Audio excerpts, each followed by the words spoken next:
નમસ્કાર, આપ જોઈ રહ્યા છો ગુજરાત ફર્સ્ટ. હું છું આપની સાથે વિક્રમ. સમાચારોની શરૂઆત કરીએ તો ધારાસભ્ય વિરોધ લેટરકાંડમાં હવે સમાજના સન્માનનો મુદ્દો. કૌશિક વેકરિયા વિરોધ લેટરકાંડમાં કોંગ્રેસ ખુલીને મેદાનમાં છે, ત્યારે લેટરકાંડમાં મહિલા આરોપી મુદ્દે પાટીદાર સમાજને સંબોધી પત્ર. જિલ્લા કોંગ્રેસ પ્રમુખ પ્રતાપ દુધાતે પોલીસ પર આરોપ લગાવ્યો છે. ભાજપ નેતાનો અહમ સંતોષવા પોલીસનું કાયદાથી વિરુદ્ધનું આ કૃત્ય છે. લેટરકાંડમાં પટેલ સમાજની કુંવારી દીકરીનું સરઘસ કઢાયું છે. પ્રતાપ દુધાત દ્વારા નિવેદન આપવામાં આવ્યું હતું કે દીકરી ફક્ત ઓપરેટર તરીકે કામ કરતી હતી. મારી ઓફિસમાં કોઈ ટાઈપિસ્ટ વ્યક્તિ બેઠી છે અને એને એમ કહું કે આ ટાઈપ કરી આપો તો એને ટાઈપ કરી આપ્યું છે એવું માનું છું, પણ એનો એવડો ગુનો નથી બનતો કે એને આ કુંવારી દીકરીને શહેરની અંદર લઈને નીકળવું. આ માનવ અધિકારીનો ભંગ થયો છે. આ રાતના 12 વાગે એટલે એને 302 ની કલમ લાગી હતી. 302 ના કલમ વાળા અમરેલી જિલ્લામાં ખુલ્લા ફરે છે. પકડવા ગયા નથી ગયા. મરવા માટે મજબૂર થયેલા લોકોની FIR નોંધાયેલી છે. જોતી તો તમને મીડિયાને હું આપું. ખુલ્લા ફરે, કોઈ પકડવા ગયું, કોઈ પોલીસ પકડવા નથી ગયું. એવો તો કયો પહાડ તૂટી પડ્યો કે રાતના 12 વાગે કુંવારી દીકરીના ઘરમાંથી લેવા જવી પડી. લાવવા એનો વાંધો નથી, પણ તમે રીકન્સ્ટ્રક્શનના નામે એની ઓફિસની જગ્યાએ ચિત્તલ રોડ ઉપર રીકન્સ્ટ્રક્શન કર્યું છે, તો તમે ક્યાં આધારે કર્યું? ભાજપ નેતાને જેને તકલીફ પડી છે એનો અહમ સંતોષવા માટે, કૌશિકભાઈ વેકરિયાનો અહમ સંતોષવા માટે, અહમ સંતોષવા માટે પોલીસ એની હાથો બની છે. આમાં અમારો કોઈ જવાબ દેવાનો થતો નથી. કેસ બની ગયો છે, એમાં આ પોલીસની મેટર છે કે પોલીસનું કામ કરે, કાયદાનું કામ કરે, અને મૂળ આમાં કોંગ્રેસ રાજકારણ કરી રહી છે સમાજના નામે.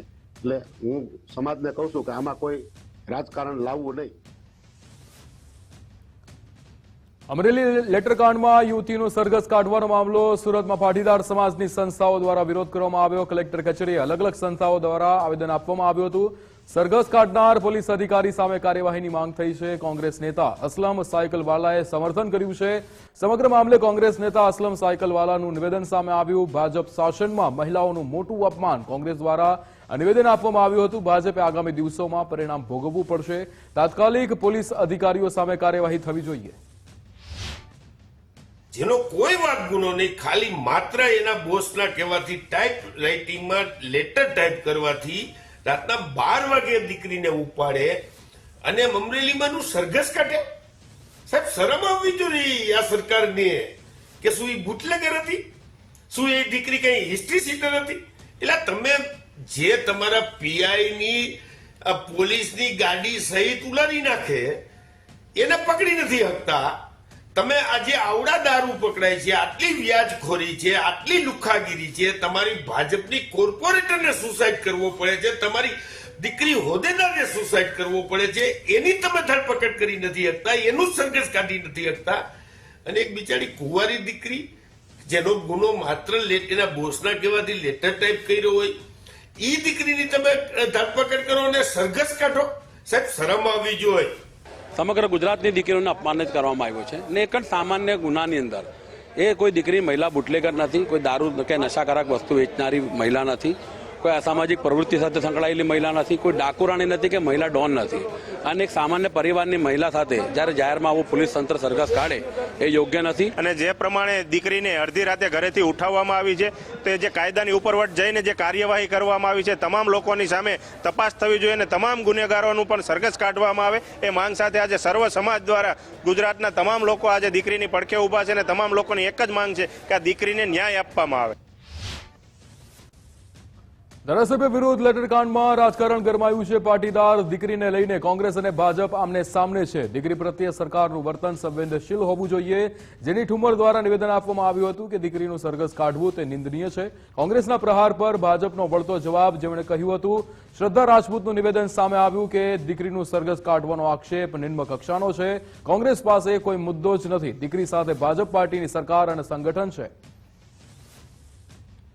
કોઈ પણ સમાજની દીકરી હોય, પણ દીકરી અને મહિલા સાથે નું વર્તન હંમેશા સરકારનું અને પ્રજાના નેતાઓનું સંવેદનશીલ હોવું જોઈએ. એના બદલે એનો તદ્દન વિપરીત દાખલો જોવા મળ્યો. રાત્રે 12 વાગે જે દીકરીએ ખાલી પત્ર લખ્યો છે એને તો એના શેઠે કીધું ને એને લખી દીધો. ગુનો બનતો હશે, ન કરવું જોઈએ, વાત સાચી છે, પણ એના માટે આટલું બધું ગંભીર પગલાઓ ક્યારેય આવકારદાયક ન કહેવાય. છતાં પણ રાત્રે 12 વાગે એને લઈ જવામાં આવી. પોલીસ તંત્રે એને લઈ જઈ એને હાજર કરી દીધી. એના પછી એના રિમાન્ડ પણ મંજૂર કરી દીધા દીકરીના. એના પછી એને પ્રેસ કોન્ફરન્સ જ્યારે પોલીસ કરે છે ડીએસપી, ત્યારે પાછળ ખુલ્લા મોઢે ઘણા એવા કાંડ થાય છે કે જેને ખરેખર પ્રજાની સમક્ષ બતાવવા જોતા હોય ત્યારે તમે મોઢા ઢાંકી દો છો. ને આમાં કોઈ બતાવવાથી કે તમારો કોઈ પેલું નથી, છતાંય દીકરીને પ્રેસ કોન્ફરન્સમાં પાછળ ઊભી રાખો છો, એની આઈડેન્ટિટી છતી કરો છો અને તમે પ્રેસ કોન્ફરન્સ કરો છો. બીજું પગલું આપણને કહેવાય. એ દીકરીના ખભા ઉપર રાજકારણ કરી રહ્યા છે. આ કોંગ્રેસની મંત્રી મેલાવટી છે. કોંગ્રેસે હંમેશા નારી અસ્મિતાનું અપમાન કર્યું છે. એમના માટે ફક્ત 2 જ મહિલાઓ છે કે જેનું એ સન્માન કરી શકે છે. એક છે માનનીય સોનિયા ગાંધીજી અને માનનીય પ્રિયંકા વાડ્રાજી. એ સિવાય દુઃખની વાત એ છે કે આખા ભારતની અંદર અને ખાસ કરીને ગુજરાતની અંદર આપણી આ દીકરીના જે છે એની આગળ સરઘસ કાઢ્યો એવા પ્રકારની શબ્દાવલી લખીને સોશિયલ મીડિયામાં પણ અને ઇલેક્ટ્રોનિક મીડિયામાં પણ આ દીકરીની અસ્મિતાને ગંભીર રીતે ઠોસ પહોંચાડવાની કામગીરી કોંગ્રેસની મહિલા નેતાઓને કોંગ્રેસનું સંગઠન અત્યારે જ્યારે કરી રહ્યું છે, તો મારે કહેવાનું થાય છે કે આ દીકરી સાથે પોલીસ પોતાનું કામ કરી રહી છે, ન્યાયતંત્ર પોતાનું કામ કરશે. આ દીકરી સાથે ગુજરાતનું જે છે આખી ભારતીય જનતા પાર્ટીની સરકાર અને સંગઠન છે. દીકરી સાથે કોઈ પણ પ્રકારનો અન્યાય છે ગુજરાતની ભારતીય જનતા પાર્ટીની જે સંગઠન છે નહીં થવા દઈએ. અમે દીકરી સાથે છીએ, પરંતુ પોલીસ કોઈ તપાસ કરી રહી હોય તો એમાં પોતાના રાજનીતિના રોટલા શેકવા માટે એ તપાસની અંદર પુરુષોનો સમાવેશ પણ છે, પણ એ લોકોને ન ટાર્ગેટ કરતા પોતાની મંત્રી મેલાવટી માટે એક નાની દીકરી માટે જે શબ્દ પ્રયોગ કરવામાં આવે છે એને સખત શબ્દોમાં હું વખોડી કાઢું છું. અમરેલી લેટરકાંડમાં મહિલા આરોપીનો મુદ્દો ગરમાયો છે. રાજ્ય સરકારના પ્રવક્તા ઋષિકેશ પટેલનું નિવેદન સામે આવ્યું છે. તેમણે કહ્યું હતું કે કોઈ સરઘસ નહોતું કાઢવામાં આવ્યું, માત્ર ઘટનાક્રમ અંગેનું રિકન્સ્ટ્રક્શન કરવામાં આવ્યું હતું. મેં જે જાણકારી લીધી એ પ્રમાણે એ સરઘસ નથી કાઢ્યું, પરંતુ કોઈ પણ પ્રકારનો બનાવ ઇન્સિડન્સ બને, ગુનો બને એટલે એનું રિકન્સ્ટ્રક્શન થાય. રિકન્સ્ટ્રક્શન હતું. તમે કદાચ જોયું હશે તો પોલીસ અથવા તો આરોપીઓ જે અત્યારે નોંધવામાં આવ્યા છે ક્યાંય તમને એવી બોડી લેંગ્વેજ પણ જોવા નહીં મળે.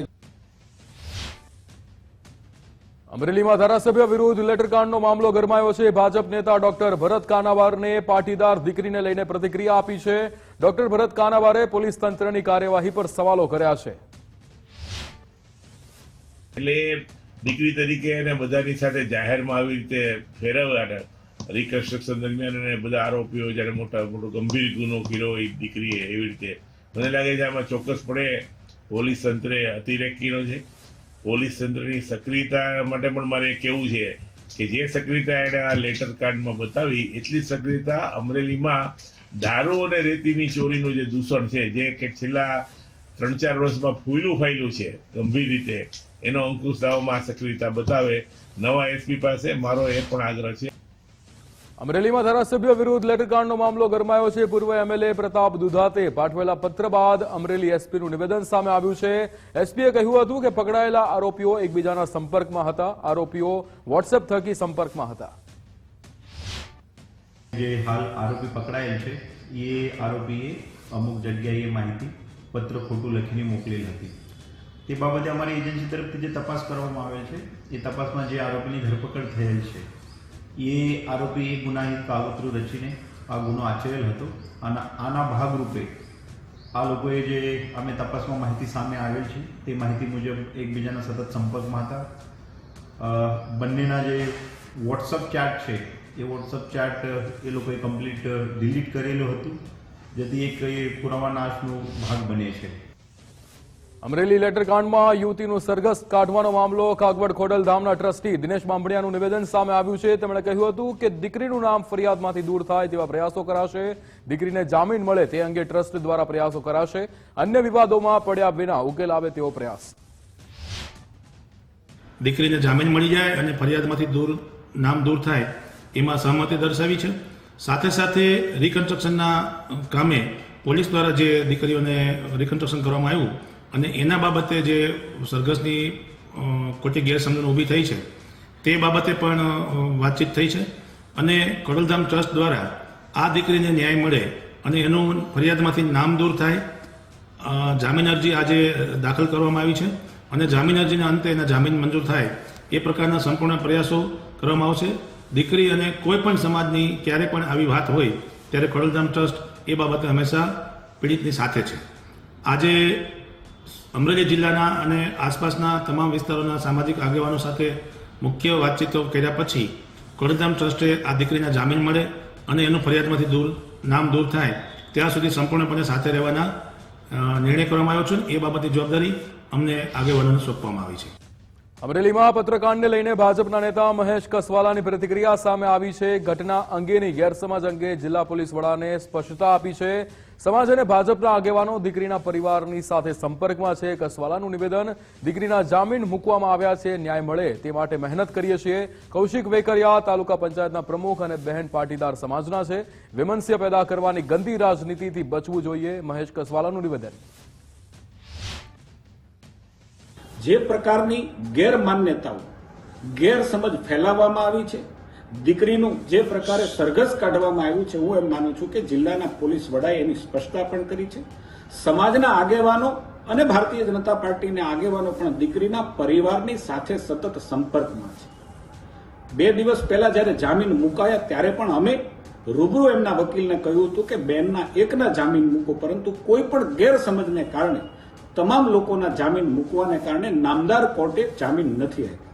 આજે ફરીથી બેનના એકના જામીન મૂકવામાં આવ્યા છે અને હું એમ માનું છું કે અમે પણ બેનને જામીન મળે અને એને સાચો ન્યાય મળે એની દિશામાં અમે પણ મહેનત કરીએ છીએ, અમે પણ મદદ કરીએ છીએ. પરંતુ મારી કેટલાક લોકોને 2 હાથ જોડીને વિનંતી છે કે કૌશિકભાઈ વેકરિયા પણ સૌરાષ્ટ્ર પાટીદાર સમાજના છે, તાલુકા પંચાયતના અધ્યક્ષ પણ પાટીદાર સમાજના છે અને બેન પણ પાટીદાર સમાજની છે. પાટીદાર સમાજની વચ્ચે આપણે જુદાપણું કરી કે એમની વચ્ચે વૈમનસ્ય સમાજની વચ્ચે ફેલાવાના કેટલાક પ્રયાસો જે થઈ રહ્યા છે, હું એમ માનું છું કે આ ગંદી રાજનીતિથી બચવું જોઈએ.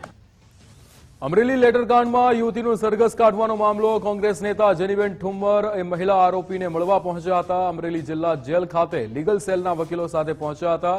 મહિલાના જામીન અરજી દાખલ કરવામાં આવી છે. વકીલ દ્વારા નિવેદન આપવામાં આવ્યું હતું. આગામી સમયમાં જામીન અરજી પણ સુનાવણી થશે. બેનની પહેલી જે અરજી હતી તે કોર્ટે નામંજૂર કરી હતી. આજરોજ મેં પાયલબેન અશ્વિનભાઈ ગોટીની સેશન્સ કોર્ટમાં જામીન અરજી ફાઇલ કરેલી છે અને આગામી દિવસોમાં કાયદાનું કામ કરશે. બંધારણની દ્રષ્ટિએ બેનને ન્યાય મળશે. મને એવો સંપૂર્ણ વિશ્વાસ છે બંધારણ ઉપર. નર્મદામાં ધનેશ્વર મંદિરનો 25 વર્ષથી ચાલતો પ્રોપર્ટીનો વિવાદ પુનઃ વકર્યો છે. જમીન વિવાદ મામલે સાધ્વી ભગવતદાસે સંયમતા ગુમાવી છે. મહંતની પત્નીએ અન્ય સાધુને પોલીસ સામે જ તવાચો માર્યો હતો. સદાનંદ મહારાજ અને અન્ય લોકોએ આશ્રમ પર પથ્થરમારો કર્યાનો આક્ષેપ છે. અપશબ્દ પણ કહ્યા હોવાનો સાધ્વી ભગવતદાસનો આક્ષેપ છે. ત્યારે વિવાદ વકર્યો છે તો પોલીસ બોલાવવાની પણ ફરજ પડી હતી. મહંત જાનકીદાસની પત્ની ભગવતદાસે પોલીસને ફોન કરી ફરિયાદ કરી હતી. ભગવતદાસ સાથે સદાનંદ મહારાજ પણ આશ્રમ પહોંચ્યા હતા.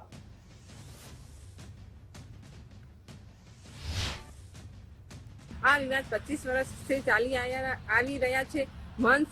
પૂર્વ મહંતશ્રી હતા રામ પ્યારેદાસ બાપુ, એની બી હત્યા કરવામાં આવી હતી અહીંયા. હવે આ ષડયંત્ર રચીને અમારી પર કરવામાં આવી રહી છે. જો કાલે ઘટના ઘટી છે મારી સાથે, એ જો સદાનંદને શબ્દ બોલ્યા છે, એવા ખરાબ શબ્દ બોલ્યા છે, સ્ત્રી વિશે બોલ્યા છે, મહિલા વિશે બોલ્યા છે, એવા શબ્દ ખરાબ, કે એ સારા છે કે ખરાબ છે એટલી મારી વિનંતી છે. ને એ જો ષડયંત્ર રચી રહ્યા છે એ 5 વ્યક્તિ છે. ધનેશ્વર હડપવા માંગે છે, ત્યાં હોટલ બનાવવા માંગે છે આ લોકો. ને અમને વિનંતી કરું છું મેં સંબંધને કે અમને ને પ્રશાસન ને બધાને વિનંતી કરું છું કે અમને ન્યાય આપો. સોમવતી અમાવસના દિવસે મારા ત્યાં ઘણા બધા વિધિ કરતા હતા. એ દરમિયાન આ લોકો આવી અને મારી પર હુમલો કર્યો અને આ પરપ્રાંતિ લોકો અવારનવાર મારી પર છાસવાર હુમલા કરી અને ધનેશ્વરની પ્રોપર્ટી હડપ કરવા માટે અનેક પ્રકારના ષડયંત્રો કરી રહ્યા છે અને પાયા વગરના અનેક આક્ષેપો લગાવીને છાસવારે મંદિરનો માહોલ બગાડી રહ્યા છે. ડાકોર રણછોડરાયજી મંદિરના મેનેજર વિરુદ્ધ પોલીસ સ્ટેશનમાં અરજી દાખલ થઈ છે. ભેટ અર્પણ કરવા મુદ્દે મેનેજરે અશોભનીય વર્તન કર્યાની રજૂઆત થઈ છે. કારકુન સાથે ગેરવર્તન કર્યું હોવાની અરજીમાં જે રીતે વાત લખવામાં આવી હતી, મંદિરના કર્મી પ્રવીણ આચાર્યએ ડાકોર પોલીસને અરજી આપી છે. મેનેજર નોટિસ પાઠવી ત્રાસ આપતો હોવાનો આક્ષેપ થયો હતો. મેનેજરે ટેબલ પરથી નેમપ્લેટ મારવાની પણ ધમકી આપી હોવાનો આક્ષેપ થયો. મેનેજરે માફી માંગે તેવી અરજદારની રજૂઆત છે. પછી તો એને વધારે ગુસ્સો આવ્યો મેનેજર સાહેબને, એટલે મને વધારે ના બોલ, મારા બેનને તાળો બોલ્યો, એ બોલ્યા, અને સાથે સાથે ના બોલવાનું બીબસ, ગાળો તો ખરી જ, પણ સાથે સાથે કર્મચારીમાં ગોપાલ આઈચી, પછી કૈવક ખેવલ અને બીજો કર્મચારી અમન રાણા, આ બધા હાજર હતા ઓફિસમાં. એમના દેખતા કે કેમેરા બંધ કરો, સાલાને મારું, એમના જે ટેબલ પર નેમ પ્લેટ હતી એ આમ કરી છૂટી ઉગામીને મને કે મારું સાલાને જતો ને અહીંથી. આવું બધા વર્તનો આ મેનેજરની પદવી પર કરે એ યોગ્ય નથી. અમદાવાદના ધોળકામાં ખેડૂતોના સરપંચ પર ગંભીર આક્ષેપ. નાગરિકોએ ગ્રામ પંચાયતનો ઘેરાવો કરી રોષ ઠાલવ્યો હતો. ખેતરોના પાળાની નજીક માટી ખોદતા ખેડૂતોમાં રોષ ભભૂક્યો હતો. પંચાયતની ગૌચર જમીન પર ગેરકાયદે ખનન થતું હોવાનો આક્ષેપ થયો હતો. સિંધરેજ ગામના સરપંચે બારોબાર માટી વેચી દીધાનો આક્ષેપ થયો હતો. હિમાલયા કંપનીને બારોબાર માટી વેચી દેતા લોકોમાં રોષ જોવા મળ્યો હતો. ગ્રામ પંચાયતમાં સરપંચ અને તલાટીની ગેરહાજરી જોવા મળી હતી, ત્યારે અનિચ્છનીય બનાવ ન બને તે માટે ચુસ્ત પોલીસ બંદોબસ્ત પણ ગોઠવાયો હતો. જે 170 વીઘામાં આ લોકોએ ખનન કરેલું છે, ત્યાંથી દલિત સમાજની ટોટલી જગ્યા આવેલી છે. ત્યાં રસ્તો પોતાના ખર્ચે બનાવેલ ગ્રામ પંચાયત દ્વારા તે માટી અને રસ્તાનું ખોદકામ કરી માટી બારોબાર ભરી દીધેલ છે. અને અનેકવાર તંત્રને રજૂઆત કરવા છતાં બી તંત્રનું પાણી હલતું નથી. ગૌચર જમીનનું ખનન ઘણા સમયથી ચાલી રહ્યું છે. તંત્રને લેખિત અને મૌખિક ઘણી રજૂઆતો કરી છે, તેમ છતાં તંત્ર કોઈ પણ પગલાં લેવા તૈયાર નથી. રાજકોટમાં વકફ બોર્ડની જૂની ભાડુઆત દુકાનો ખાલી કરતા વિવાદ થયો છે. જૂના દાણાપીઠમાં મસ્જિદ જમીનમાં દુકાનો ભાડે આપવામાં આવી હતી. વિધર્મીઓએ દુકાનો ખાલી કરાવતા દુકાન માલિકે રોષ જોવા મળ્યો હતો. સમગ્ર મામલે એ ડિવિઝન પોલીસ મથકમાં ફરિયાદ પણ નોંધાઈ. ફારૂક મિસાણી સહિતના લોકો વિરુદ્ધ ફરિયાદ નોંધાઈ હતી. દુકાન ખાલી કરાવવાની ફરિયાદ મળતા પોલીસ દોડતી થઈ હતી. 7 લોકોના ટોળાએ 3 દુકાનના તાળા તોડી સામાન રોડ પર ફેંક્યો હતો. અમારી દુકાનનું તાળું દોરતા હતા, એ સામે બેઠા બેઠા મેં જોયું, એટલે અમે ત્યાં ગયા તો અમને એને ઓર્ડર આપ્યો કે આ વકફ બોર્ડનો ઓર્ડર છે, તાળું તોડવા અને માલ સામાન તમારો બહાર ફેંકી દેવાનો. કેટલા જણા હતા સર? એટલે 20 થી 25 જણાનું ટોળું હતું. કાયદેસર ગુજરાત રાજ્ય વકફ બોર્ડનો અમને ઓર્ડર મળેલ છે ને એ ઓર્ડરના નિયમ મુજબ અમે દુકાનને કબજે લીધેલ છે. કેટલી? 3 દુકાન. દુકાનદારો કોઈ આક્ષેપ કર્યો કે જાતે તાળા તોડીને અમને જાણ કર્યા વગર જ દુકાન એમને એ લોકો. રાજકોટમાં દુકાન ખાલી કરાવવા મામલે પોલીસનું નિવેદન. હુકમ હતો જેમાં આરોપીને નિયમાનુસાર કાર્યવાહી કરી કબજો મેળવવાનો નિર્દેશ હતો, પણ જે આરોપી છે એમને નિયમોની પાલના કર્યા વગર ગેરકાયદેસર પ્રવેશ કરી દુકાનનો કબજો મેળવ્યો, એટલા માટે ફરિયાદ દાખલ કરવામાં આવી છે. ગઈકાલે જે દાણાપીઠમાં 3 દુકાનદારોના દુકાનના તાળા તોડીને એમનો સામાન જે બહાર મૂકવામાં આવ્યો છે એ બાબતની ગંભીરતા લઈને આજે પોલીસ કમિશનર સાહેબને હું અને અમે મળવા ગયા હતા, અને એ બાબતે ધ્યાનમાં આવતા આ બાબતની ગંભીરતા લેવામાં આવે. રાજકોટના વિંછિયાના ઘનશ્યામ રાજપરાની હત્યાનો મામલો. વિંછિયા સેવા સદન ખાતે પરિવારજનો દ્વારા ધરણા પર બેઠા હતા. મોટી સંખ્યામાં લોકો ધરણામાં જોડાયા હતા. કોળી સમાજના પ્રમુખ સહિત આગેવાનો હાજર રહ્યા હતા. ધરણાને લઈને સેવા સદન ખાતે પોલીસનો ચુસ્ત બંદોબસ્ત ગોઠવાયો. ડીવાયએસપી, રાજકોટ એલસીબી, એસઓજી તેમજ જિલ્લા પોલીસનો બંદોબસ્ત ગોઠવાયો હતો. મામલામાં 3 આરોપીની ધરપકડ થઈ છે. વિંછિયા પોલીસે અન્ય આરોપીને પકડવા ચક્રો ગતિમાન કર્યા છે. આજે જે વિંછિયાના થોરિયાળી ગામ ખાતે સ્વર્ગસ્થ ઘનશ્યામભાઈ સાથે જે ઘટના બની છે એના વિરુદ્ધમાં આજે અમારા કોળી સમાજનો, ગુજરાતભરના કોળી સમાજ અહીં એકઠા થયા છે. મારે તો અત્યારે બીજી કઈ વાત નથી કરવી, વાત જ એક જ કરવી છે કે કેમ ગરીબ અને વંચિત વ્યક્તિઓ માટે કાયદો લાગુ પડે છે, કેમ તમે તમારા આકાઓ કે જેનાથી તમે પૈસાથી વાંકા વળીને જે કાયદાનું કામ અત્યારે તમે કરી રહ્યા છો. અને જ્યારે આ લેન્ડ ગ્રેબિંગનો જે કાયદો કીધો હતો કે ભાઈ 2 મહિનાની અંદર એને અમલમાં લઈ આવી એને 2 મહિનામાં એને પૂરું કરવામાં આવશે, તો આની અંદર તો 4 વર્ષ થઈ ગયા.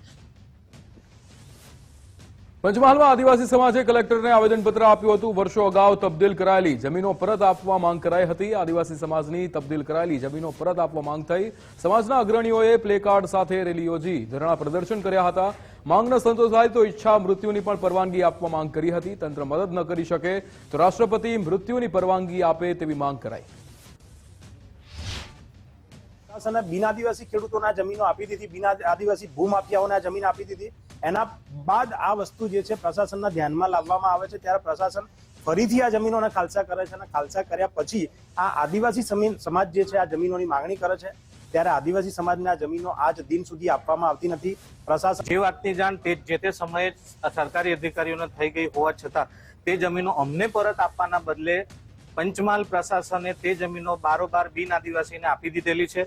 જ્યારે એમની ભૂલ એમને સમજાય છે ત્યારે વર્ષનો સમયગાળો થઈ ગયો છે 50 વર્ષ સાહેબ, અને હવે અમને એવું કહે છે કે સાહેબ આટલા વર્ષો તમે ક્યાં હતા. હવે વાત પોરબંદરની પીડાનો જેતપુરથી પોખર પર કરીશું. ડિસેમ્બર 2024ના બીજા સપ્તાહમાં પોરબંદરથી એક વિશાળ અવાજ જન સમુદાય વચ્ચેથી સામે આવે છે. દરિયો બચાવો અને પર્યાવરણ બચાવો. ખારવા અને માછીમાર સમાજે આ વિરોધ શા માટે કર્યો હતો તેના મૂળિયા સુધી પહોંચવાનો ગુજરાત ફર્સ્ટે નિર્ધાર કર્યો હતો, જેનું પરિણામ 2025ના પહેલા દિવસે જ તમારી સામે લાવ્યા છીએ. જેનું કેન્દ્રબિંદુ છે જેતપુર, અને આજ જેતપુરમાં અમારા સંવાદદાતાએ ગ્રાઉન્ડ પર ઉતરી જઈને ત્યાંથી કેમિકલ છોડવામાં આવે છે તેનું ન માત્ર રિયાલિટી ચેક કર્યું, બલકે સ્થાનિકોના મંતવ્યો જાણી ડાઇંગ એસોસિએશનના ચેરમેનથી લઈ જીપીસીબીના અધિકારીઓ સાથે પણ સીધો જ સંપર્ક સાધ્યો. માલધારીઓ, સ્થાનિકો, ખેડૂતોમાં તો ભયંકર રોષ તંત્રની લાલિયાવાડી સામે અમને જોવા મળી જ હતી. જો કે બાબુઓ હવામાં વાત કરતા કેમેરામાં પણ કેદ થયા હતા. ગુજરાત ફર્સ્ટે ડાઇંગ ઉદ્યોગ એસોસિએશનના ચેરમેન સાથે જ્યારે સીધી જ વાત કરી ત્યારે તેમણે પણ સૌથી મોટા ખુલાસા ગુજરાત ફર્સ્ટના કેમેરા સામે કર્યા.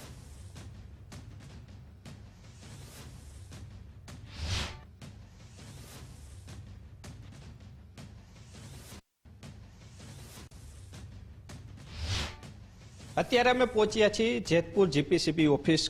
તેમના અધિકારી છે, તેઓની સાથે વાત કરશું. સર, પહેલા તો હું આપનું નામ જાણવા માંગુ છું. હું આરવી ચૌહાણ, ઇન્ચાર્જ પ્રાદેશિક અધિકારી જીપીસીબી જેતપુર. સર, જેતપુરની જો વાત કરીએ તો કેટલા ડાઇંગ ઉદ્યોગ છે અને આપના તરફથી કયા પ્રકારની કાર્યવાહી અવારનવાર કે અત્યારે થતી હોય છે, શું કહો છો? અત્યારે જેતપુરમાં જે છે 1500 જેટલા કારખાના આવેલા છે. ત્યાં અત્યારે 2 સીટીપી છે, એક જેતપુરની અંદર છે અને એક ભાટગામમાં છે. ભાટગામમાં જે છે એ ઘાટનું જે આવે અહીંયા પ્રિન્ટિંગ થયેલું પાણી એનો છે, અને બીજું જે લોકલ. તકલીફમાં એવું છે કે અમારા ખેતરની અંદર પાણીની લાઈન નાખવામાં આવે અને એ જો ભવિષ્યમાં લીક થાય એટલે અમારી ખેતી બધી જીત પર.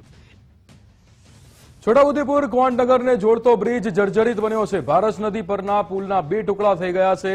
છોટાઉદેપુર કવાંટ સ્ટેટ હાઈવે પર વાહન ચાલકોને નુકસાન થયું છે. ઓરસંગ બ્રિજને મેન્ટેનન્સની ઊભી થઈ જરૂરિયાત, જ્યારે પિલરને નુકસાન થતા જોખમ વધી ગયું છે. ગુજરાત ફર્સ્ટના અહેવાલની ધારદાર અસર. સસ્તા અનાજની દુકાન પર પુરવઠા વિભાગની ટીમના દરોડા. 2 ઇન્સ્પેક્ટર દ્વારા તપાસનો ધમધમાટ. અધિકારીઓ આવતા જ તમામ કેરબા દૂર કરાયા હતા. સસ્તા અનાજની દુકાન બંધ કરાવી હતી. મંજૂરી વિના વેચાણ થતું હોવાનું સામે આવ્યું હતું. આ રીતના સરકારમાં અને વાજબીબાના દુકાનદાર છે એ આ જ્વલનશીલ પદાર્થનું વેચાણ કરી રહ્યા છે. તો એ જાણકારીના આધારે ડીએસઓ સાહેબે અમને અહીંયા તપાસ માટે મોકલેલા છે. હાલ અમો જે વેચાણ કરે છે દુકાનદાર એમનો રૂબરૂ જવાબને લઈ રહ્યા છે અને એમની દુકાનની જે છે નિયમો અનુસાર તપાસણી કરીશું. ગુજરાત ફર્સ્ટના અહેવાલની વધુ એક ધારદાર અસર. રાજકોટની ધોરાજીની શાળાની માન્યતા રદ કરવા ડીઈઓનો આદેશ.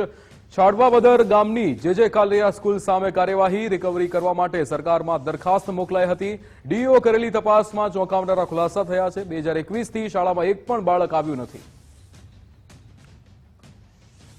ખ્યાતિ હોસ્પિટલ કાંડ મામલે વધુ એક ખુલાસો થયો છે. ભોગ બનનાર 15 લોકોની ગુજરાત હાઈકોર્ટમાં અરજી થઈ છે. લોકોએ અલગ અલગ ફરિયાદ નોંધાવવાની માંગ કરી સાથે અરજી કરી હતી. અત્યાર સુધી માત્ર એક જ ફરિયાદ નોંધવામાં આવી હતી. હોસ્પિટલમાં 5 દર્દીઓની એન્જિયોગ્રાફી કરવામાં આવી હતી. અન્ય 10 દર્દીઓની એન્જિયોપ્લાસ્ટી થઈ હતી. આપવામાં આવ્યા છે અને અમારી ગુજરાત હાઈકોર્ટમાં અરજી કરતા એ છે કે જેમાં દરેક ભોગ બનનારની અલગથી સેપરેટ એફઆઈઆર કરવામાં આવે, જેથી કરી આગામી સમયમાં જે એમનો પક્ષ છે સારી રીતે કોર્ટમાં મૂકી શકે. પણ ઇન્વેસ્ટિગેશન એજન્સી એમના પાસેથી એમના તમામ ફાઇલો તથા સીડી અને જે બી રેકોર્ડ હતા ઓપરેશન થયાના તે તમામ મેળવીને આગળની કાર્યવાહી કરે છે. પણ ખ્યાતિકાંડમાં આરોગ્ય કર્મીની સંડોવણી અંગે આરોગ્ય મંત્રીનું નિવેદન. પોલીસને સંપૂર્ણ સત્તા છે કે કોઈ પણ ગુનેગાર હોય તેની સામે પગલાં ભરે. જે અધિકારીની સંડોવણી છે તેની સામે ટર્મિનેશન સુધીના પગલાં ભરાશે. 2023માં એજન્સી આરોગ્ય વિભાગને કૌભાંડ અંગે પત્ર લખ્યો હતો. પોલીસને સંપૂર્ણ સત્તા અને છૂટ આપેલી છે કે વિભાગ હોય કે બહારનો કોઈ પણ વ્યક્તિ હોય તો બિલકુલ નિસંકોચ એના સામે ગુનો નોંધી શકો અને કોઈ પણ પ્રકારની આ PMJY યોજનાને જે લાંછન લાગ્યું છે આયુષ્યમાન યોજનાને એ કરેક્ટિવ મેજર્સ તરફ જાય એના માટેની સંપૂર્ણપણે પોલીસ કામ કરી રહી છે. વિભાગ ચોક્કસ પગલાં લેશે. પોલીસના રિપોર્ટના આધારે વિભાગ ચોક્કસ પગલાં લેશે. એના સામે ટર્મિનેટ કરવાના હોય તો ટર્મિનેટ પણ કરવામાં આવશે. વધુ સમાચારો પર નજર કરીશું, પણ હાલ સમય થઈ રહ્યો છે બ્રેકનો.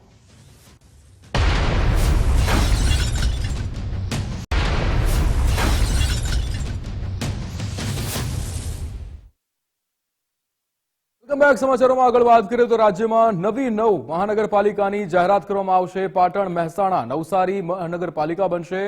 મોરબી, સુરેન્દ્રનગર, ગાંધીધામ, વાપી પણ મહાનગરપાલિકા બનશે. આણંદ, નડિયાદ અને પોરબંદર પણ મહાનગરપાલિકા બનશે. કેબિનેટની બેઠકમાં નવી મનપાની મંજૂરી આપવામાં આવી છે. જે મહાનગરપાલિકાઓ નિર્ણય થયો હતો કે મહાનગરપાલિકાઓ બનાવવાની છે એને આજે કેબિનેટે મંજૂરી આપી અને મંજૂરીના અર્થે ટૂંક સમયમાં કદાચ આજ અથવા તો કાલ એ નોટિફિકેશનની તૈયારીઓ કરી એ નોટિફિકેશન બહાર પાડવામાં આવશે કે જેમાં લાર્જર અર્બન એરિયા મોટા શહેરી વિસ્તાર તરીકે નોટિફાઈ કરવામાં આવે છે. ત્યારબાદ આ વિસ્તારોને GPMC એટલે કે ગુજરાત પ્રોવિન્શિયલ મ્યુનિસિપલ એક્ટ 1949 લાગુ પાડવામાં આવશે અને વહીવટદારની નિમણૂક કરવામાં આવશે.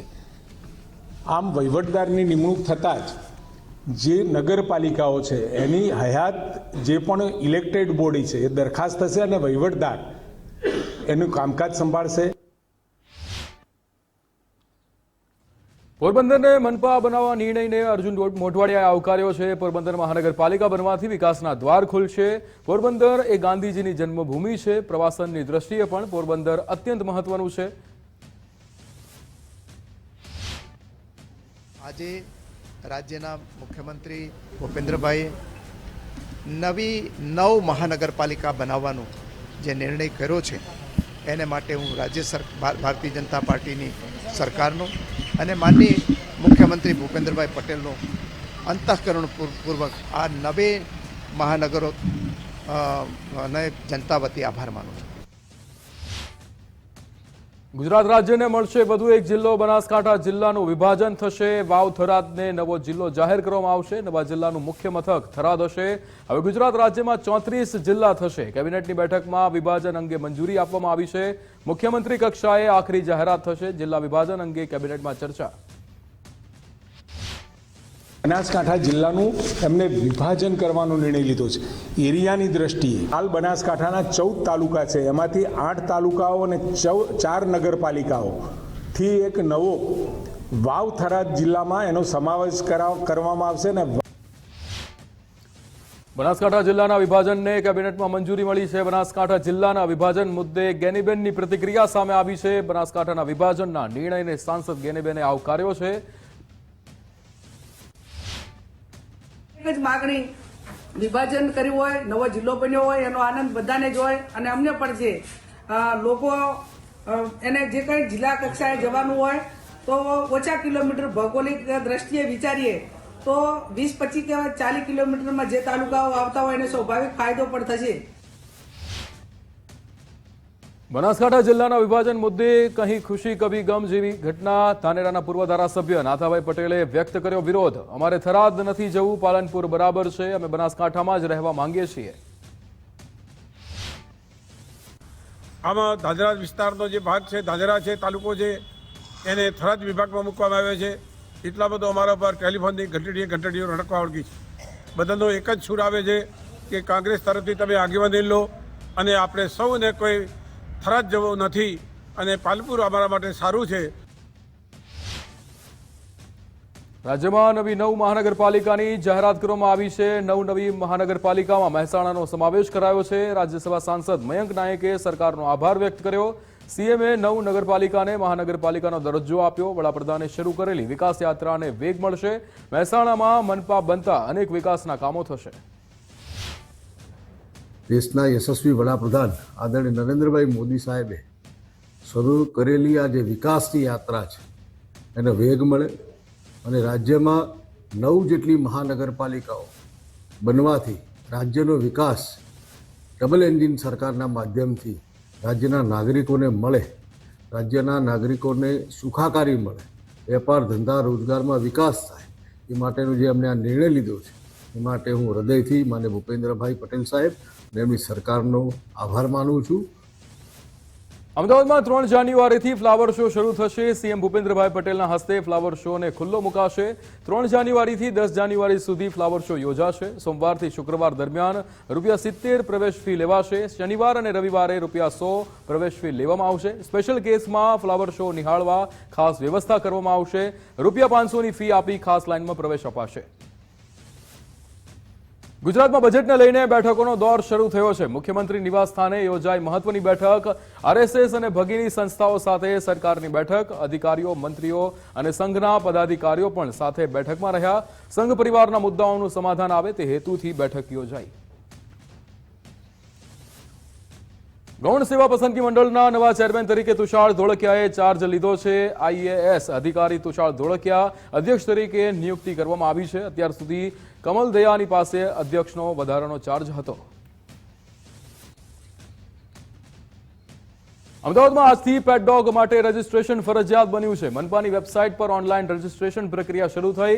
મનપાના સીએનસીડી વિભાગ દ્વારા રજીસ્ટ્રેશનની પ્રક્રિયા શરૂ થઈ છે। પાળતુ શ્વાનની નોંધણી માટે ₹200 ચાર્જ ચૂકવવામાં આવશે। 1 જાન્યુઆરીથી 31 માર્ચ સુધી રજીસ્ટ્રેશન કરી શકાશે। ડીએપી ખાતર પર સબસિડીનો કેન્દ્ર સરકારનો મહત્વનો નિર્ણય। ભાજપ પ્રવક્તા હિતેન્દ્ર પટેલે કેન્દ્ર સરકારના નિર્ણયને આવકાર્યો છે। ડીએપી ખાતર હવે રાજ્યમાં ₹1350 પ્રતિ બેગ મળશે। કેન્દ્રીય કેબિનેટે આજે દેશના ખેડૂતોને ખાતર વ્યાજબી ભાવે મળી રહે માટે ખાતર સબસિડીમાં 2025-26ના વર્ષ માટે પણ 3850 કરોડ જેટલી રકમ વધારાની ફાળવી અને ખેડૂતોને મૂળ 1350ના ભાવે ડીએપી ખાતરની થેલી મળી રહે। નવા વર્ષે ગુજરાત ગેસે સીએનજીના ભાવમાં વધારો કર્યો છે। ગુજરાત ગેસમાં ₹1.50નો વધારો કરવામાં આવ્યો છે। ગુજરાતમાં સીએનજીનો નવો ભાવ ₹79.26, 77.76ના જૂના ભાવમાં ₹1.5નો વધારો કરાયો છે। ભારે અસર પડી રહી છે, કારણ કે હવે દિવસે ને દિવસે મોંઘવારી વધતી જાય છે। બરાબર, ગેસ પહેલાં તો ₹50-54, ત્યારે સીધો ₹80-91 થઈ 81। રિક્ષા તો ચાલકોને અસર ઘણી છે કે જે અત્યારે ગેસના ભાવ વધે છે તો અમને કેવી રીતે આ ભાડું પોસાય? અમે પેસેન્જરને કેવી રીતે સસ્તામાં લઈ જઈએ એમ કહો? અને ગેસના ભાવ હર 6 મહિને, 1 મહિને, 2 મહિને ₹1.5 8 વધતા જાય છે। વધીને આજે ₹14ની જગ્યા ઉપર ₹89 આવી ગયા છે। રિક્ષામાં ડિજિટલ મીટર લગાવવા કોર્ટમાં પિટિશન દાખલ થઈ છે। ઓટો રિક્ષા ચાલક વેલફેર એસોસિએશને પિટિશન કરી છે। માત્ર રિક્ષામાં જ ડિજિટલ મીટર કેમ? રાજ શિરકે આ નિવેદન આપ્યું હતું। રિક્ષા ચાલકો જ કેમ ભોગ બને છે? ઓલા, ઉબેર, રેપિડોમાં ચાલતા વાહનો પર કાયદો કેમ નથી? આ ડિજિટલ મીટર છે એ ઇલેક્ટ્રોનિક વસ્તુ છે। ઇલેક્ટ્રોનિક વસ્તુ ખરાબ થતા વાર લાગતી નથી। ઇલેક્ટ્રોનિકનું કોઈ ગેરંટી અને આમાં વારે ઘડીએ તો રિપેરિંગ ખર્ચો આજે અત્યારે ₹1700 જે બિલ આપ્યું છે એના ₹3000 લીધા છે। તો આવા ને આવા ખર્ચા આવશે તો રિક્ષાવાળા જશે કાં? કેમ કે સીપી સાહેબે સમજ્યા વિચાર્યા વગર, જાણ્યા વગર જે આવી રીતે રિક્ષા ચાલકો ઉપર તવાઈ લાવવાનો જે કાર્યક્રમ કર્યો છે તેને અમે સમર્થન આપતા નથી। ને સરકાર કે કોઈ બી અધિકારી ગરીબ રિક્ષા ચાલકોને આમ વારંવાર હેરાન કરે છે, એટલે અમે કોર્ટમાં પિટિશન દાખલ કરવાની ફરજ પડી। વડોદરામાં પુરવઠા વિભાગ દ્વારા ઈ-કેવાયસીની કામગીરી પૂરજોશમાં। શહેર જિલ્લામાં અત્યાર સુધી 80% એનએફએસએ કાર્ડ ધારકોએ ઈ-કેવાયસી કરાવ્યું છે। 2,64,584 એનએફએસએ રાશન કાર્ડ ધારકોમાંથી 2,09,839 કાર્ડ ધારકોએ ઈ-કેવાયસી કરાવ્યું છે। નોન એસએના માત્ર 27% કાર્ડ ધારકોએ ઈ કેવાયસી કરાવ્યું છે. આપણા ટોટલ વડોદરા જિલ્લાના NFSA મેમ્બર છે 13,47,796 હાલની તારીખે. એમાંથી આપણે 8,06,439 જેટલા મેમ્બરોનું પણ આપણે ઈ કેવાયસી કરી દીધું છે. ઓલમોસ્ટ આપણે એમાં પણ મેમ્બર્સમાં પણ 60% જેટલું પહોંચી ગયા છે. આપણે નોન NFSA કાર્ડ ધારકો જે આપણે રાશન નથી લઈ જતા, નોન NFSA કાર્ડ ધારકોમાં પણ આપણા જે વડોદરા જિલ્લાના 5 લાખ જેટલા નોન NFSA કાર્ડ ધારકો છે એમાંથી પણ આપણે ઓલમોસ્ટ 28% જેટલું કામ પતી ગયું છે. જેમાં શાળા કક્ષાની વિજ્ઞાન પ્રવાહ પરીક્ષાની તારીખ બદલાઈ છે. ધોરણ 12 વિજ્ઞાન પ્રવાહની પ્રિલિમ પરીક્ષાની તારીખમાં ફેરફાર થયો છે. વિજ્ઞાન પ્રવાહની પ્રિલિમ પરીક્ષા 16 જાન્યુઆરીથી શરૂ થશે. 16 થી 21 જાન્યુઆરી દરમિયાન પ્રિલિમ પરીક્ષા યોજાશે. JEE મેઇન્સની પરીક્ષાના કારણે તારીખમાં ફેરફાર કરાયો છે. અગાઉ 20 થી 28 જાન્યુઆરી સુધી યોજાનાર હતી આ પરીક્ષા. રાજ્યમાં પ્રી પ્રાઇમરી શાળાઓની મંજૂરીનો મામલો. શાળા સંચાલક મંડળ સાથે શિક્ષણ મંત્રી અને શિક્ષણ વિભાગ અધિકારીઓની બેઠક મળી. પાછલા કેટલાક સમયથી પ્રી પ્રાઇમરી શાળા સંચાલકો એ વિરોધ નોંધાવી રહ્યા હતા. ભાડા કરાર અને રજીસ્ટ્રેશન બાબતે પ્રશ્નોના ઉકેલ લાવવા સંદર્ભે આ ચર્ચા કરાઈ હતી. આવનાર દિવસોમાં શિક્ષણ વિભાગ દ્વારા મહત્વની જાહેરાત કરવામાં આવશે. મહેસાણામાં દોરીથી યુવતીનું ગળું કપાવવાની ઘટના બની છે. આંબલિયાસણમાં જે રીતે ચાઇનીઝ દોરીથી યુવતીનું ગળું કપાયું હતું. એક્ટિવા લઈને જતી યુવતીને દોરી વાગતા ઇજાગ્રસ્ત થઈ હતી. ઇજાગ્રસ્ત સીમાબેન પટેલને તાત્કાલિક હોસ્પિટલ ખસેડવામાં આવ્યા હતા. અગાઉ પણ આંબલિયાસણમાં દોરીથી યુવાનનો ભોગ લેવામાં આવ્યો હતો. રાજકોટ જામનગર ધોરીમાર્ગ પર ગંભીર અકસ્માત સર્જાયો છે. ખાનગી ટ્રાવેલ્સે ઇકો કારને ટક્કર મારી છે. અકસ્માતમાં ઇકોમાં સવાર બાળકીનું મૃત્યુ થયું છે. અકસ્માતના CCTV ફૂટેજ પણ સામે આવ્યા હતા. પૂરપાટ ઝડપે આવતી બસે કારને ટક્કર મારી હતી. વેરાવળમાં સાંકડા રસ્તામાં પૂરપાટ ઝડપે જતી છકડો રિક્ષા પલટી છે. પૂરપાટ ઝડપે જતા રસ્તામાં આવેલા ઓટલા સાથે ટકરાતા રિક્ષા પલટી હતી. વાયરલ વિડીયોમાં વેરાવળ શહેરનો હોવાનું અનુમાન છે. રિક્ષા પલટી જતા ચાલક ઇજાગ્રસ્ત થયો હતો. જે રીતે વિડીયો સામે આવ્યો હતો જ્યાં છકડો રિક્ષા પલટી હતી, વચ્ચે ઓટલો આવી જતા રિક્ષા જે છે પલટી જતા આ દ્રશ્યો ગીર સોમનાથના હોવાનું સામે આવ્યું છે. રિક્ષા પલટી જતા વાહન ચાલકને ઈજા પણ પહોંચી હતી. સાંકડા રસ્તામાં પૂરપાટ ઝડપે જતો આ છકડો રિક્ષા પલટવાની ઘટના સામે આવી હતી. પૂરપાટ ઝડપે જતા રિક્ષા પલટી હતી. સુરતના હજીરામાં AMNS કંપનીમાં આગની ઘટનામાં 4ના મોત થયા છે. કંપનીની ચીમનીમાં આગ લાગતા 4ના મોત નિપજ્યા હતા. તમામ મૃતકોના પરિवारजनों भारे आक्रोश જોવા મળી રહ્યો છે. हाँ, हमको कॉन्ट्रैक्ट दिया था कंपनी ने. हम आदमी सप्लाई करते हैं पर वहाँ पे काम करवाना, ये उनसे परमिट लेके सब काम करवाना सब उन लोग का जिम्मेदारी रहता है. हमारा खाली मैन पावर सप्लाई रहता है, बाकी काम करने का. और हमारा जो सुपरवाइजर था वो भी साथ में ही था, वो भी ये हादसे में वो भी गया है. परिवार क्या બીજાને લીધે આ લોકોને ભોગવવું પડે. હા, હવે અમે એવું કરીએ કે આ લોકોને ખાલી ન્યાય મળવા જોઈએ. અહીંયા અરસલ મિત્તલ નિપ્પોન સ્ટીલના એક માણસ આવતો નથી. સુરતના ગોડાદરા ગેસ લીકેજ આગનો મામલો. ઘટનામાં સારવાર દરમિયાન 2 બાળકોના મોત થયા હતા. ઘટના સમયે એક જ પરિવારના 4 સભ્યો દાઝ્યા હતા. 9 વર્ષનું બાળક અને 2.5 વર્ષની બાળકીનું સારવાર દરમિયાન મોત થયું હતું. માતા પિતા ખાનગી હોસ્પિટલમાં હાલ પણ સારવાર માટે દાખલ કરવામાં આવ્યા છે. ગોડાદરા પોલીસે અકસ્માતમાં મોતની નોંધ કરી તપાસ આરંભી છે. 25 ડિસેમ્બરના રોજ બપોરના સમયે આ ઘટના બની હતી. વાપીમાં કોન્ટ્રાક્ટરના પાપે રાહદારી ખાડામાં ખાબક્યો છે. બાંધકામ માટે ખોદેલા ખાડામાં એક વ્યક્તિનો ગરકાવ થયો છે. ઊંડા ખાડામાં પડતા રાહદારીને ઈજા પહોંચી હતી. સ્થાનિક અને પોલીસે રાહદારીનું રેસ્ક્યુ કર્યું છે. ખાડામાં ખાબકેલા વ્યક્તિ એ નશામાં હોવાનું સામે આવ્યું. અગાઉ પણ બાઇક ચાલક એ ખાડામાં ખાબક્યો હતો. કોન્ટ્રાક્ટરની બેદરકારીના કારણે આવી ઘટનાઓ સર્જાઈ છે. પૂર્વ કચ્છ પોલીસની કાબિલેદાદ કામગીરી સામે આવી છે. નવા વર્ષની શરૂઆતે ગુનેગારોને સબક શીખવાડતી પોલીસ. વરસાણા નજીક 2 મિત્રોને લૂંટનારાનું પોલીસે સરઘસ કાઢ્યું હતું. બંને મિત્રોને માર મારી રૂપિયા 1.3 લાખની લૂંટ ચલાવી હતી. જમન શાહ શેખ, અબ્દુલ રજાક જેથડા અને નાસિર શાહ શેખનું સરઘસ કાઢ્યું હતું. રાજ્યભરમાં પોલીસની કડક કાર્યવાહીથી ગુનેગારોમાં ફફડાટ ફેલાયો છે.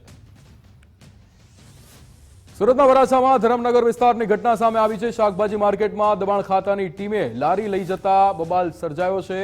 માર્કેટમાં પાલિકા કર્મીઓ અને વેપારીઓ વચ્ચે બબાલ થઈ હતી. શાકભાજી વિક્રેતા અને દબાણ ખાતાની ટીમ વચ્ચે ઘર્ષણ થયું હતું. પોલીસે ઘટના સ્થળે પહોંચી સમગ્ર મામલો થાળે પાડ્યો. વડોદરાના માંજલપુરમાં જાહેરમાં મારામારીની ઘટના બની છે. શાકભાજીના વેપારીને ઘેરી લુખ્ખા તત્વોએ માર માર્યો હતો. શાકભાજી બાબતે તકરાર થતા 10થી વધુ લોકોએ હુમલો કર્યો હતો. લાકડી તીક્ષ્ણ હથિયાર વડે વેપારીને માર માર્યો હતો. જાહેરમાં મારામારીની ઘટનાના વિડીયો પણ સામે આવ્યા. લુખ્ખા તત્વોના આતંકથી લોકોમાં ભયનો માહોલ છે. ત્યારે પોલીસે 4 આરોપીની ધરપકડ કરી. અન્ય આરોપીઓ ફરાર છે. સ્વાદના રસિયાઓ માટે અમદાવાદમાં ચેતવણીરૂપ કિસ્સો સામે આવ્યો છે. બોડકદેવ વિસ્તારની હોટેલમાં ગ્રાહકોને કડવો અનુભવ થયો છે. બેલાસેન હોટેલમાં ગ્રાહકને વેજને બદલે નોનવેજ પીરસી દેવામાં આવ્યું છે. વેજના બદલે નોનવેજ પીરસી દેવાતા ગ્રાહકે હોબાળો મચાવ્યો હતો. ગ્રાહકે પનીરનું શાક મંગાવ્યું હતું અને જે નીકળ્યું ચિકન. હોટેલના સ્ટાફે ઉદ્ધતાઈ ભર્યું વર્તન કર્યું હોવાનો પણ ગ્રાહકે દાવો કર્યો.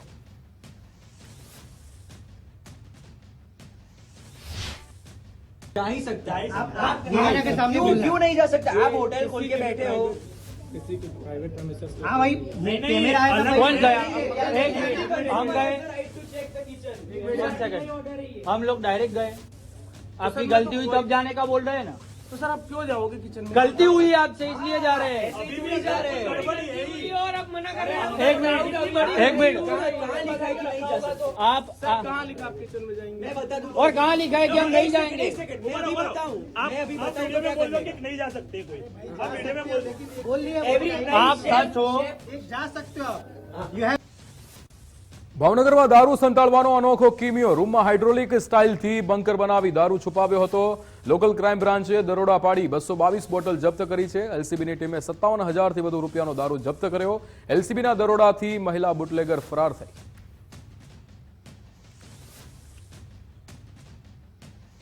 જે રીતે બંકરમાં આ નશાનો સામાન જે રીતે છુપાવવામાં આવ્યો હતો, ભાવનગરના આ જ્યારે 57,000થી વધારેનો દારૂ એ જપ્ત કરવાનો આ અનોખો કિમિયો, જે રીતે દારૂ સંતાડવાનો આ બુટલેગર દ્વારા અનોખો કિમિયો જે અપનાવવામાં આવ્યો છે, ભાવનગરની આ ઘટના. રાજકોટમાં પોલીસને ખુલ્લો પડકાર. નશા સાથે નવા વર્ષની ઉજવણી કરતો વિડીયો વાયરલ થયો છે. દારૂની બોટલ સાથે નવા વર્ષની ઉજવણી કરવામાં આવી હતી. પોલીસને પડકાર ફેંકતો વિડીયો સોશિયલ મીડિયામાં વાયરલ થયો. કાલાવડ રોડ પર રિઝોર્ટમાં પાર્ટીનું આયોજન કરાયું હતું. નવા વર્ષના પહેલા જ દિવસે વડોદરા પોલીસ એક્શનમાં છે. 9 આરોપીઓ વિરુદ્ધ ગુજસી ટોક હેઠળ કાર્યવાહી કરવામાં આવી. ઘણા સમયથી આરોપીઓ ઓર્ગેનાઇઝડ ક્રાઇમ કરતા હતા. અલગ અલગ પોલીસ મથકમાં અનેક ફરિયાદો નોંધાઈ હતી. હત્યાનો પ્રયાસ, ચોરી, આર્થિક શોષણના આરોપ લાગ્યા હતા. સમગ્ર મામલે પોલીસ કમિશનર નરસિંહા કુમારનું નિવેદન સામે આવ્યું. શહેર પોલીસ શહેરીજનોની સુરક્ષા માટે છે એકદમ તૈયાર. 31ની ઉજવણીમાં અમદાવાદ પોલીસની કામગીરી. અમદાવાદ શહેર પોલીસ દ્વારા સઘન તપાસ કરવામાં આવી. શાંતિપૂર્ણ માહોલમાં ઉજવણી થાય તે માટે પ્રયાસો કર્યા. નિયમના ભંગ બદલ લોકો પાસે દંડની વસૂલાત પણ કરી. પશ્ચિમમાં ટ્રાફિકના નિયમ ભંગ બદલ 87,700નો દંડ વસૂલ્યો હતો. પૂર્વ વિસ્તારમાં નિયમ ભંગ બદલ 88,700 રૂપિયાનો દંડ વસૂલ્યો હતો. કુલ જે વાહન ચેકિંગ દરમિયાન દંડની રકમ છે, સેક્ટર 1 વિસ્તારમાં 87,700 તથા સેક્ટર 2 વિસ્તારમાં 88,700 એમ કુલ મળીને 1,74,000ની આસપાસ છે. તથા સાથે સાથે ટ્રાફિક દ્વારા પણ આ જ પ્રકારની કામગીરી કરવામાં આવેલી છે, જે 3,84,000 છે. એટલે કુલ દંડની રકમ 5,60,000ની આસપાસ થાય છે. એમવી એક્ટ હેઠળ જે કામગીરી કરવામાં આવેલી છે, એમ બંને સેક્ટરો તથા ટ્રાફિક દ્વારા 558 જેટલા કેસ કરવામાં આવેલ છે. રાજકોટમાં ટ્રાફિક જાગૃતિ માસ અંતર્ગત બાઇક રેલી યોજાઈ હતી. રાજકોટ પોલીસ અને આરટીઓ દ્વારા બાઇક રેલીનું આયોજન થયું. શહેર પોલીસ કમિશનરે બાઇક રેલીની શરૂઆત કરાવી હતી. ટ્રાફિક માસ અંતર્ગત રેલી શહેરમાં મુખ્ય માર્ગો પર ફરી હતી. કમિશનર બ્રિજેશ કુમારની લોકોને નિયમોનું પાલન કરવા અપીલ. આ લોકોમાં અવેરનેસ માટે ટ્રાફિક પોલીસ દ્વારા, આરટીઓ દ્વારા પૂરા વર્ષ દરમિયાન જુદી જુદી જગ્યાઓ પર ટ્રાફિક અવેરનેસ કાર્યક્રમો કરવામાં તો આવે છે. સ્કૂલોમાં પણ, બાળકોમાં પણ આ અવેરનેસના કાર્યક્રમ આપણે કરીએ છીએ. પરંતુ આ જે માસ છે, આ ભારત સરકારશ્રીને સૂચનાથી આ પૂરા મહિના દરમિયાન આમાં અવેરનેસ ફેલાય અને ટ્રાફિકના નિયમોને લોકો પાલન કરે, આ માટે આ કાર્યક્રમો યોજનાર છે. ખેડાના નડિયાદનો વિડીયો સોશિયલ મીડિયામાં વાયરલ થયો છે. રિક્ષા ચાલકો પાસે હપ્તા ઉઘરાવતા હોવાનો વિડીયો વાયરલ થયો છે. નડિયાદ એસપી કચેરી નજીક સરદાર ભવન સર્કલ પાસેનો વિડીયો. રિક્ષા ચાલકો હપ્તો ન આપે તો પોલીસ બોલાવવાની ધમકી અપાતી હતી. ઉઘરાણી કરતા શખ્સે ધમકી આપી દાદાગીરી કરી હતી. ગુજરાત ફર્સ્ટ આ વાયરલ વિડીયોની પુષ્ટિ કરતું નથી. જામનગરમાં પૂર્વ વડાપ્રધાન મનમોહન સિંહને શ્રદ્ધાંજલિ અપાઈ છે. લીમડા લાઇનમાં કોંગ્રેસે કાર્યાલય ખાતે યોજાયો હતો શ્રદ્ધાંજલિ કાર્યક્રમ. પૂર્વ સાંસદ વિક્રમ માડમ, શહેર કોંગ્રેસ પ્રમુખ, કાર્યક્રમમાં ઉપસ્થિત રહ્યા હતા. વિરોધ પક્ષ નેતા અને કોંગી કોર્પોરેટર પણ કાર્યક્રમમાં ઉપસ્થિત રહ્યા હતા. એમની ઓળખાણ આપવાની કોઈ જરૂર નથી. આખો દેશ એ છેલ્લા 6 દિવસથી અને 7મો દિવસ છે જેમના માટે રાષ્ટ્રીય શોક છે. એમને વિવિધ હોદ્દા ઉપર રહીને આ દેશ માટે ઘણું બધું કર્યું છે. હું તો UPA 1 અને UPA 2ની ચર્ચા કરીશ કે 10 વર્ષ સુધી એ વડાપ્રધાન હતા અને એમની નીચે હું સાંસદ હતો. જૂનાગઢના સત્તાધાર ખાતે ધ્વજારોહણનું આયોજન કરાયું છે. ત્યારે સુરત સહિત રાજ્યભરમાં ભાવિકો ભક્તોએ ધ્વજારોહણ કર્યું હતું. દર બીજ નિમિત્તે ભાવિકો ધ્વજારોહણ કરે છે. સત્તાધાર ધામ ખાતે 1/1/2025 બુધવાર ધ્વજારોહણનો કાર્યક્રમ, એમાં ગુજરાત અને હિન્દુસ્તાનમાંથી તમામ સત્તાધાર સેવકગણ દ્વારા જે અહીંયા હાજરી આપવામાં આવી છે, જે ધ્વજારોહણના કાર્યક્રમમાં સાક્ષી બન્યા છે. અને આજે સત્તાધાર મુકામે જે આપણો ભવ્યાતિ ભવ્ય ધ્વજારોહણનો કાર્યક્રમ થયો છે તારીખ 1/1/2025ના દિવસે, ત્યારે અમે અહીંયા આગળ હાજરી આપી છે. જે સંસ્થા પ્રત્યેની આસ્થા છે એ આપ સૌને બતાવે છે. આપ છેલ્લા 2-3 કલાકથી બધા સૌ જોઈ રહ્યા છો. અનેક લોકો આવે છે અને હજી આવવામાં છે. એટલા માટે સૌને મારી એક વિનંતી કે વર્તમાન સમયમાં જે કંઈ ચાલી રહ્યું છે એમાંથી સૌ પાછા વળી જાઓ.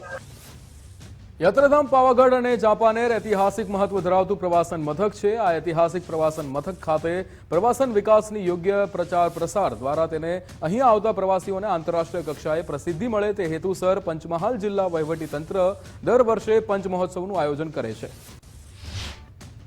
પાવાગઢ ચાંપાનેર ગુજરાતની પ્રથમ યુનેસ્કો વર્લ્ડ હેરિટેજ સાઇટ છે. આ વિસ્તારની જે સાંસ્કૃતિક અને ઐતિહાસિક ધરોહરો છે એ ઉજાગર થાય, આ વિસ્તારને પ્રવાસનને વેગ મળે, સ્થાનિક કક્ષાએ રોજગારીની વિવિધ તકો ઊભી થાય અને વિકાસના જે મહત્વપૂર્ણ કાર્યો વિસ્તારમાં થયા છે એનાથી લોકો માહિતગાર થાય, આ હેતુથી પંચ મહોત્સવ કાર્યક્રમનું આયોજન આપણે કરીએ છીએ. સ્વચ્છ ભારત સ્વચ્છ મિશન હેઠળ સમગ્ર દેશમાં અનેક અભિયાનો ચાલી રહ્યા છે. ત્યારે નર્મદાના રાજપીપળાના સામાજિક કાર્યકર નીરજ પટેલે ઝુંબેશ શરૂ કરી છે. પ્લાસ્ટિકના વધતા ઉપયોગ અને તેનાથી થતા નુકસાનને લઈને રાજપીપળાને પ્લાસ્ટિક મુક્ત અને સ્વચ્છ બનાવવાનો નેમ લીધી છે.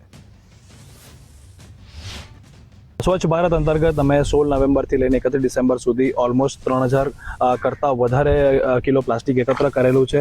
અને રાજપીપળા તથા નર્મદા ડિસ્ટ્રિક્ટની આસપાસના ગામોમાં અમે આવા ડ્રાઈવ કરેલા હતા, જે અંતર્ગત અમારે સંસ્થાઓ છે, મંત્રીમંડળ દ્વારા પણ સપોર્ટ મળેલો હતો, નગરપાલિકાનો સૌથી વધુ વિશેષ સપોર્ટ મળેલો છે અમને. અને सोशल मीडिया की टीम द्वारा हमारे सपोर्ट से शहर में जहाँ जहाँ पे भी सिंगल यूज़ प्लास्टिक और जो भी पॉलीथीन खुले में फेंकी गई थी उनको एकत्र करके नगर पालिका के डंप यार्ड में उनको लाया गया है. અમદાવાદ ગાહેડે કર્યું 19મા પ્રોપર્ટી શોનું આયોજન. 3 થી 5 જાન્યુઆરી સુધી પ્રોપર્ટી શોનું આયોજન કરાયું. પ્રોપર્ટી શોમાં 60થી વધુ ડેવલપર્સ ભાગ લેશે. પ્રોપર્ટી શોમાં 250થી વધુ પ્રોજેક્ટ્સ પ્રદર્શિત કરાશે. પ્રોપર્ટી શોમાં બેંક, નાણાકીય સંસ્થા પણ ડિસ્પ્લે કરાશે. અમદાવાદના 50થી વધુ એરિયામાં આ ડિસ્પ્લે થવાનું છે. પ્રોપર્ટી શો 2005માં શરૂ કર્યો હતો. આપણે આ ગાયડનો જે પ્રોપર્ટી શો છે એનું આગામી હવે 3 દિવસની અંદર 3જી, 4થી ને 5મી જાન્યુઆરીમાં 19મો પ્રોપર્ટી શો થવા જઈ રહ્યો છે. આજે મારે 2 મિનિટ એના વિશે તમને કહેવું છે. ખાલી આઈડિયા આપવા કે ભાઈ આ અમારો જે ઇનિશિયેટિવ ક્રેડાઈનો છે એનાથી ધંધા માટે અને સાથે સાથે ખરીદનાર માટે સમજો કે શું ફરક પડે છે. એટલે અમે 2005માં આ પ્રોપર્ટી શો શરૂ કર્યો હતો. અને just to give U an idea કે બધાને બોલાવીને પ્રોપર્ટી શોમાં કે સ્ટોલ લો એવું કહેવું પડતું હતું, કારણ કે કન્સેપ્ટ જ નવો હતો. અને અમે ખૂબ લાગણી સાથે અને પ્રાઉડલી કહીએ છીએ કે આખા ઇન્ડિયામાં આવો પ્રોપર્ટી શોની પહેલ કરનાર અમદાવાદ હતું. વલસાડના પારડીમાં શ્વાનની બલી અથવા તંત્ર વિદ્યાની આશંકા. મોગરાવાડી રોડ પર શ્વાનની બલી અથવા મેલી વિદ્યાની આશંકા. શ્વાનના કાન પૂંછડી કાપી મેલી વિદ્યા કરાયાનો ગ્રામજનોએ આક્ષેપ કર્યો. ગ્રામ પંચાયત દ્વારા પોલીસને લેખિત અરજી કરી તપાસની માંગ કરાઈ છે. અમાસની રાત્રે અજાણ્યા ઈસમ દ્વારા મેલી વિદ્યા થઈ હોવાનો આક્ષેપ છે. ગત 2 દિવસ પહેલા તારીખ 30 આશરે રાત્રે અમે અનુમાન લગાવી શકીએ કે 12 થી 3 ના ગાળામાં થયું હશે. એ નાનું ગલુડી ફૂટવું હશે, ગલુડી પડી ગઈ તો નાનું ફૂટવું હતું એટલે કંઈ કાન જીભ કાપી કાન કાપી નાખેલા મેં કંઈ મારી નાખેલું. તો એ ચારેક લીંબુ હતા કે નારિયેળ હતું એટલે એવું લાગે કે કોઈ મેડી વિદ્યાવાળો હોઈ શકે. ઉત્તરાયણ પહેલા ચાઇનીઝ દોરીના વિક્રેતા બેફામ બન્યા છે. પાટણ જિલ્લા એસઓજીએ ચાઇનીઝ દોરી વેચતા 2 શખ્સોને ઝડપ્યા છે. શખ્સોએ શંખેશ્વર તાલુકાના ગામોમાં ચાઇનીઝ દોરીનું વેચાણ કરતા હતા. પાટલા ગામેથી ચાઇનીઝ દોરીની 72 રીલ સાથે લાલજી ઠાકોરની અટકાયત થઈ છે. બનાસકાંઠા જિલ્લાનું વિભાજન થતા થરાદમાં ખુશીનો માહોલ. થરાદ વાવ ભાજપ સંગઠન દ્વારા ઉજવણી કરવામાં આવી. થરાદ 4 રસ્તા પર ફટાકડા ફોડીને આતિશબાજી સાથે ઉજવણી કરાઈ. રાજ્યના મુખ્યમંત્રીનો આપણા 8 તાલુકા વતી આભાર માનવો પડે કે એમણે નવા વર્ષમાં વાવ થરાદ તાલુકાને થરાદ હેડક્વાર્ટર રાખીને નવા જિલ્લાની મિત્રો ભેટ આપી છે. અહીંના સમગ્ર પ્રજાજનો વતી આ વિસ્તારના બધા આગેવાનો વતી જે બધાની માગણી હતી રાજ્યના મુખ્યમંત્રી મૃદુ સ્વભાવના મક્કમ નિર્ણયવાળા કે જેમણે નવો જિલ્લો બનાવ્યો છે એમને ખૂબ ખૂબ ધન્યવાદ અને અભિનંદન આપું છું. માનનીય અધ્યક્ષ સાહેબનો ખૂબ આભાર વ્યક્ત કરીશ કે થરાદની પબ્લિકને જે પાલનપુરથી લાંબા વ્યક્ત કાપવું પડતું હતું એના કારણે થરાદ મૂલ્ય મથક રાખવામાં આવ્યું છે. એ મુખ્ય મથકની અંદર ખૂબ ફાયદો થશે યુવાનોને અને આવવા જવામાં સરળતા પડશે યુવાનોને બહુ બધી. એને ખૂબ માનનીય અધ્યક્ષ નરેન્દ્ર મોદી સાહેબનો અને મુખ્યમંત્રી સાહેબનો ખૂબ આભાર વ્યક્ત કરું. થરાદ માટે થરાદની જનતા માટે એક સારું કામ થઈ રહ્યું છે અને જ્યારે આ ચૂંટણી વખતે આપણા ધારાસભ્યશ્રી અને અત્યારના ગુજરાત વિધાનસભાના અધ્યક્ષશ્રીએ જે વચન આપ્યું હતું એ વચન આજે પોતે પરિપૂર્ણ કરેલ છે અને એ આ પ્રસંગે ગુજરાતના મુખ્યમંત્રીશ્રીનો આભાર વ્યક્ત થરાદની જનતા વતી આભાર વ્યક્ત કરીશ. પનોતા પુત્ર વડાપ્રધાન નરેન્દ્ર મોદી સાહેબ, માનનીય મુખ્યમંત્રી શ્રી ભૂપેન્દ્રભાઈ પટેલ સાહેબ અને અમારા આદરણીય વિધાનસભાના અધ્યક્ષ અને અમારા બાહોશ નેતા શંકરભાઈ ચૌધરીના અથાગ પ્રયત્નોથી જ્યારે થરાદને જિલ્લો જાહેર કરવામાં આવ્યો ત્યારે આખી થરાદ તાલુકાની જનતાને ખૂબ જ ઉત્સાહ છે. અત્યારે થરાદ જિલ્લો જાહેર થવાથી અમે ભાજપના કાર્યકરો નહીં સમગ્ર જનતા જનાર્દન તમામ ખૂબ ખુશ છે. ભારતીય જનતા પાર્ટીની ભૂપેન્દ્રભાઈ પટેલ સાહેબની સરકારે જ્યારે જિલ્લો જાહેર કર્યો છે ત્યારે સમગ્ર થરાદના યુવાનો વતી સમગ્ર બધા જ વતી હું ભારતીય જનતા પાર્ટીની ભૂપેન્દ્રભાઈ પટેલ સાહેબની સરકારનો ખૂબ ખૂબ આભાર માનું છું. બહુ જ આનંદ અને ખુશી થાય છે કે થરાદ ને જિલ્લો બનાવવામાં આવ્યો અને વાવ થરાદ જિલ્લોનું નામ જાહેર કર્યું. માનનીય શ્રી મુખ્યમંત્રી ભૂપેન્દ્રભાઈ પટેલનો ખૂબ ખૂબ આભાર. માનનીય શ્રી મંત્રી શ્રી ઋષિકેશભાઈ પટેલનો ખૂબ ખૂબ આભાર અને માનનીય શ્રી અધ્યક્ષ સાહેબ શંકરભાઈ ચૌધરી થરાદના એમએલએ છે એમનો પણ ખૂબ ખૂબ આભાર કે આજે થરાદ વાવ થરાદને જિલ્લો જાહેર કર્યો. થરાદ વાવ ભાજપ સંગઠન દ્વારા ઉજવણી કરવામાં આવી હતી. જે રીતે થરાદને વાવ થરાદને અલગ જિલ્લો મળવાની ખુશી જે રીતે આતિશબાજી સાથે ઉજવણી કરવામાં આવી હતી. થરાદ 4 રસ્તા પર ઉજવણી કરવામાં આવી. મોટી સંખ્યામાં લોકોએ એકઠા થઈને વાવ થરાદ જિલ્લો બનતા ઉજવણી કરી હતી. મોટી સંખ્યામાં લોકોએ એકઠા થઈને વાવ થરાદ જિલ્લો બનતા ઉજવણી કરી હતી. તો હાલ સમાચારમાં બસ આટલું જ. આપ જોતા રહો ગુજરાત ફર્સ્ટ. નમસ્કાર.